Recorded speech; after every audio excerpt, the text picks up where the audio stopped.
भारत के गेहूं को सड़ा बताकर ठुकराने वाला तुर्की अब यूक्रेन से भारी छूट पर गेहूं खरीदने की कोशिश में है।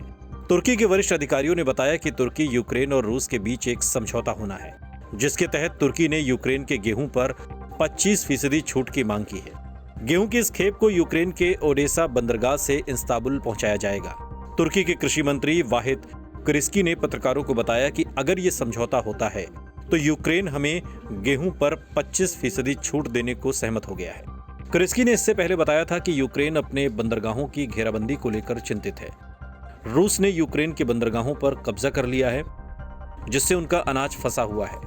तुर्की की सेना ने यूक्रेन के बंदरगाहों पर नौसैनिक नाकेबंदी को हटाने में मदद करने और ओडेसा बंदरगाह से अनाज की खेपों की सुरक्षा का प्रस्ताव दिया है। तुर्की के सरकारी समाचार एजेंसी एनादोलू की रिपोर्ट के मुताबिक अनाज के इस लेन देन की प्रक्रिया पर निगरानी रखने के लिए इस्तांबुल में एक कमांड सेंटर बनाया जाएगा।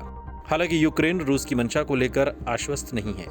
रूस की सेना ने यूक्रेन के बंदरगाहों की नाकेबंदी कर दी है, जिससे यूक्रेन का अनाज बंदरगाहों पर ही फंसा हुआ है और उसका निर्यात नहीं हो पा रहा है। ये स्थिति वैश्विक खाद्य सुरक्षा के लिए खतरा है। इसकी आशंका संयुक्त राष्ट्र भी जता चुका है।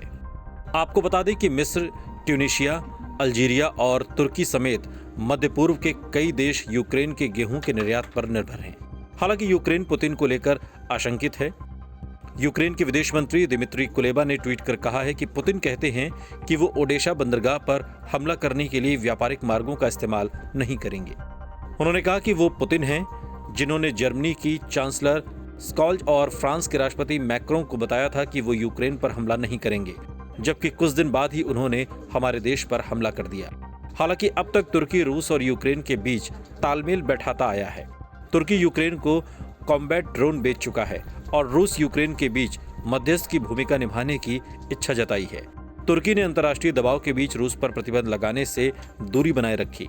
तुर्की बहुत हद तक अनाज और ऊर्जा जरूरतों के लिए रूस पर निर्भर है।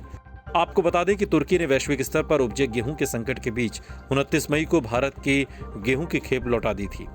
तुर्की ने भारत के गेहूं में रूबेला वायरस होने का हवाला दिया था।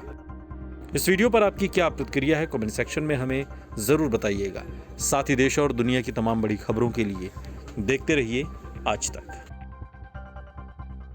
फालतू बात या बकवास नहीं करेंगे बर्दाश्त।